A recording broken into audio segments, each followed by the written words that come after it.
Comenzamos con el momento económico en Paritarias Libres junto a Axel Arias. Axel, ¿cómo estás? Te damos la bienvenida en una semana en la que tenemos un montón de cosas para conversar. El INDEC dio información bastante preocupante, ¿no?, sobre la caída de la industria, del PBI, suba de desempleo, y queremos recibirte preguntándote cuál de estos datos fue el que te generó mayor preocupación. ¿Cómo andan? ¿Todo bien? Bien. Y la verdad todos, y como vos decís, igual todas las semanas hay Sí. cosas, ¿viste? Y no solo la caída de la industria, sino también que ya hace semanas... Bueno, nosotros venimos hablando mucho del dólar, las dos columnas anteriores fueron del dólar, y también hubo mucho movimiento ahí, entonces todo está complicado, pero creo que los datos de la caída del PBI del primer trimestre contra el año pasado y cómo aumentó el desempleo, yo creo que es reflejo de lo que ya venimos viendo, de lo que ya viene viendo la gente que no puede comprar nada, de lo que ya vienen diciendo los empresarios que les está yendo mal, de lo que se ve en la industria y en la construcción, que incluso se lo dicen, hace unos días Caputo estuvo con la Cámara Argentina de Construcción y se lo dijeron ahí no solo los empresarios de construcción, sino también los gobernadores, ¿no? Que así no se puede seguir. Entonces... Ya es algo abarcativo. Es algo abarcativo. Los datos muestran lo que ya saben todos y de lo que entiendo yo que todavía el gobierno no se preocupa tanto. Pero bueno, vamos a ver qué hacen, ¿no? Porque no se ve que tomen alguna medida para que se dé vuelta. No, porque creo que ellos están convencidos de que este es el camino. Mientras acomodan las cuentas públicas, bueno, alguien tiene que pagar ese ajuste. La diferencia era que él decía en la campaña electoral que lo iba a pagar la casta, lo está pagando la gente en su totalidad. Es que incluso yo entiendo que para las ideas de Milei, que haya más desempleo y que caiga la economía no está mal, porque en los términos que él ve la economía, eso era de mentira. Era plata que ponía el Estado para que la gente compre, pero era todo artificial, porque después eso se pagaba o con más impuestos o con inflación. Entonces, para él, lo real es esto, lo real es que si tiene que haber desempleados que haya, que si tiene que caer la industria que se caiga y que levante cuando el Estado salga de la economía y cuando el Estado ya no controle el mercado y que el mercado resuelva por sí solo, ¿no?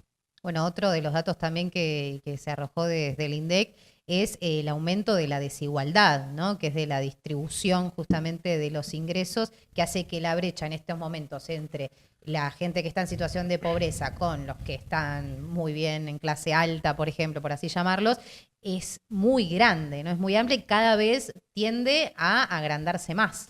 Sí, ese índice que salió ayer daba más o menos el más alto en 15 años. Pero bueno, si quieren, yo traje hoy no hay gráficos, solamente hay números, pero ahí podemos ver los números que salieron, traje, ¿no?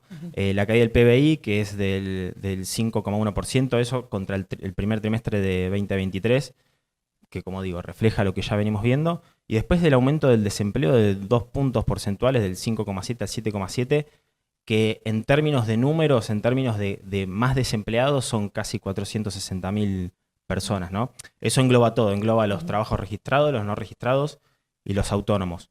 Pero también de la columna de la semana pasada que hablábamos del RIGI, esta semana, y que de esa columna había surgido la pregunta de, bueno, las medidas del RIGI son para las grandes empresas o para las empresas extranjeras, pero ¿qué pasa para las industrias locales que no tienen la plata para invertir esos 200 millones de dólares y que van a competir desigual al que venga a poner esa plata, ¿no?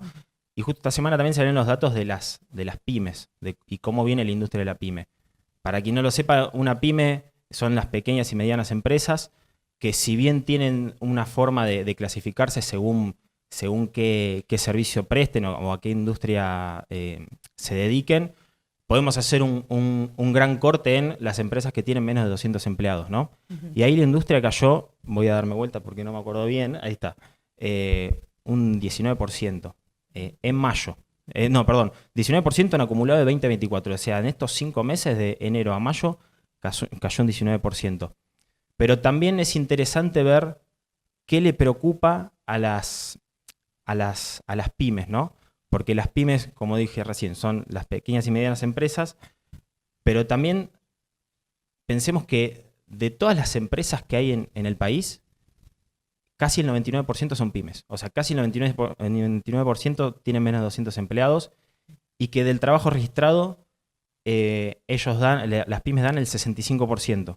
O sea, el impacto de esto es muy fuerte en la economía y reflejo de esto también es la caída, el aumento del desempleo, ¿no? Y la caída del poder adquisitivo y la caída del PBI, obviamente, ¿no? Expliquemos a grandes rasgos qué es el PBI. El PBI básicamente es todo lo que produce un país. El país este primer trimestre produjo un 5% menos que el primer trimestre del año pasado, que es mucho, es una caída muy grande. El Fondo Monetario más o menos preveía que iba a caer eso en todo el año. O sea, veremos en diciembre contra diciembre de 2023 si más o menos está en este número, pero es importante. Y encima, también si uno desagrega los números, ve que las actividades primarias, como son el agro, la minería no es tan primaria, pero igual no es tan intensiva en trabajo, y como es la pesca, esas crecieron, y cómo caen las industrias intensivas en trabajo, como es la industria, como es el comercio, y como es la construcción, que solamente esos 3 mercados son el 35% del PBI. O sea, eso cayó un montón, la industria cayó casi un 14%, y después lo que también es importante ver es cómo cayó la inversión, ¿no? Porque que caiga la inversión quiere decir que, o sea, alguien invierte para hacer un negocio futuro. Claro. Es decir, que si hoy la inversión cayó un 23% contra el año pasado, quiere decir que en el corto plazo no va a crecer eso que acaba de caer, porque nadie puso plata en estos 3 meses. No la están viendo. No, y aparte es porque muchas veces los ahorros se están usando para gasto de contingencia o pagar la tarjeta y demás, y uno no puede planificar de esta manera un negocio a futuro. Estos números, ¿qué representan en la realidad? Pymes cerradas, desempleo, gente sin empleo, industria, todo el entramado industrial cerrado o fundido. ¿Qué representa para el país estos números? Desempleo seguro, y lo vemos con estos casi 500.000 desempleados nuevos. Que cierren pymes seguro también. Hoy más se ve, bueno, incluso en este informe que salió de CAME, que es de la Cámara de Mediana Empresa. O sea, hoy tenés pymes bajando la persiana. Hoy tenés pymes reduciendo horas de trabajo. Horas de trabajo. Que es un paso previo. Es un paso previo, ¿no? Y también, y no solo pyme, bueno, a Sindar ya van 2 veces en el año que frena la actividad, que es una de las empresas más importantes del país. Sí, es básicamente frenar todo y que la gente pierda poder adquisitivo, que el trabajador también tenga menos poder de negociación a la hora de negociar su salario, porque sabe que si pide un poquito más lo pueden echar porque, mirá que no te puedo dar trabajo, el negocio no está yendo bien. Y bueno, como vimos recién, ¿no? También que aumenta el desempleo. Pero volviendo a lo de las pymes, en ese informe salían qué era lo que más le preocupaba a las pymes o qué era lo que frenaba las ventas, ¿no? Me voy a dar vuelta para que lo veamos. Principales causas. La primera, la falta de ventas. Y la segunda, elevados costos de producción. La falta de ventas, bueno, como ya lo vemos, la gente no puede comprar. Empieza a recortar, pero después los costos de producción. ¿Qué es costo de producción? La energía es uno de los costos más importantes de producción.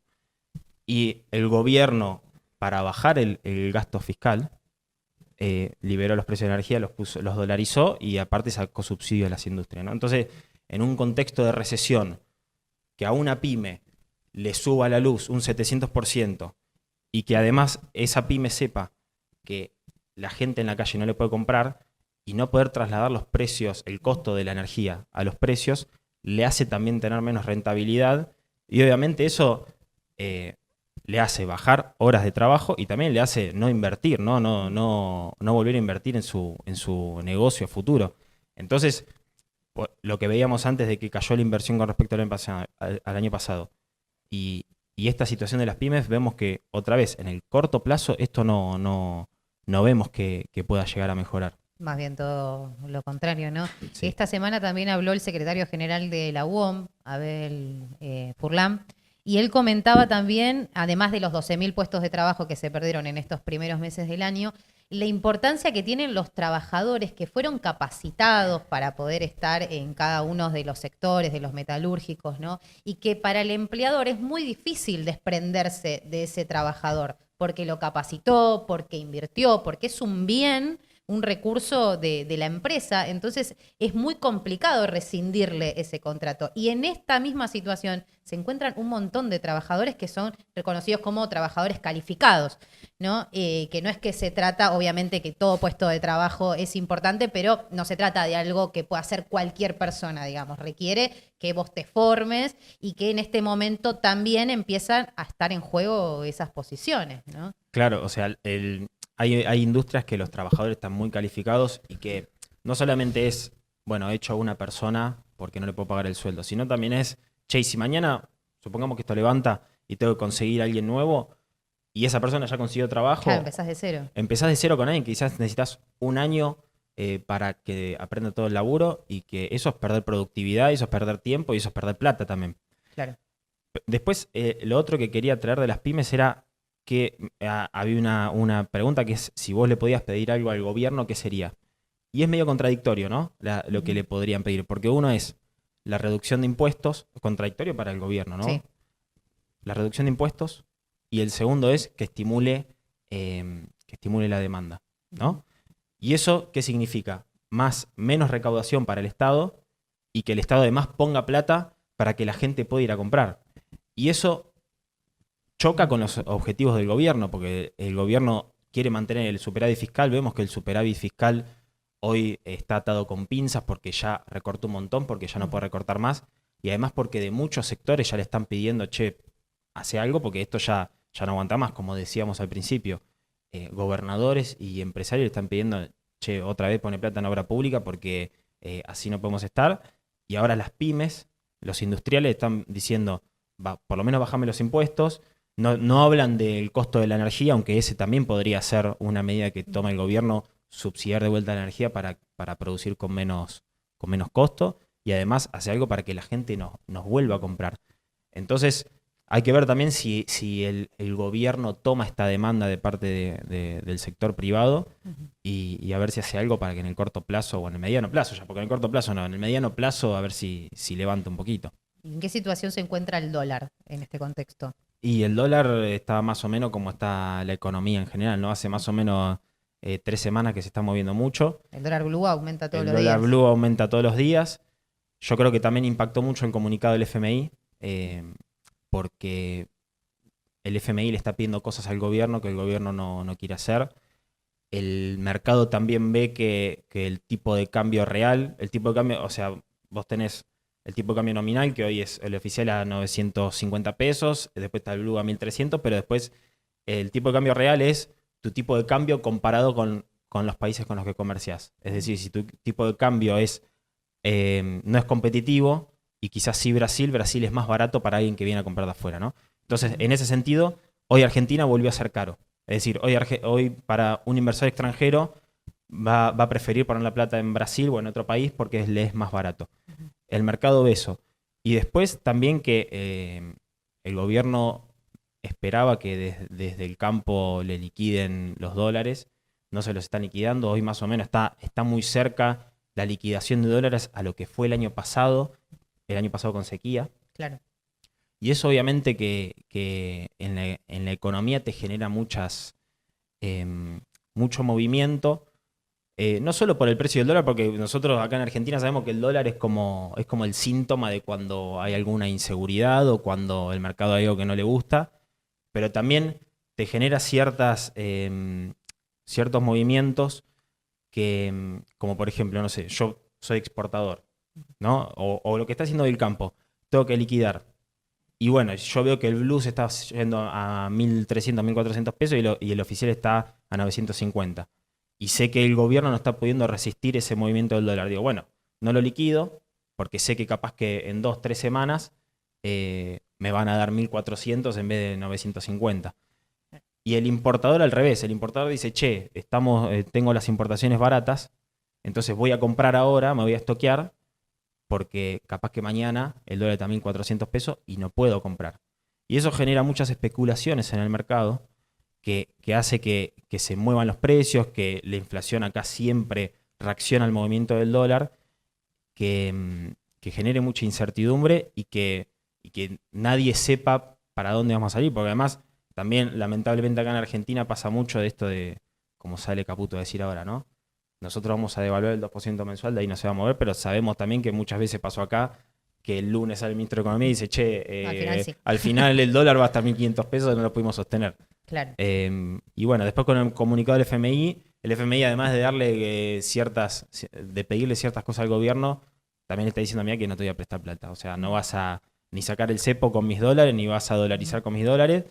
Y ahí también se ve otra contradicción del gobierno que dijo, voy a sacar el cepo para que la economía se empiece a mover y después voy a dolarizar. Y eso no se ve, casi te diría, ni en el largo plazo se ve que pueda llegar a pasar. ¿Pero dónde crees que entonces reside la esperanza del gobierno? Porque tenés todos los sectores de la economía y los sectores políticos también advirtiéndote que esto está mal, que estos números no son buenos para el país. Tenés al FMI advirtiéndote y me parece que el presidente sigue de gira en Europa. ¿Dónde crees que la ve él? ¿En algún préstamo internacional? ¿En alguna alianza política con el país del norte? Digo, si gana las elecciones Trump.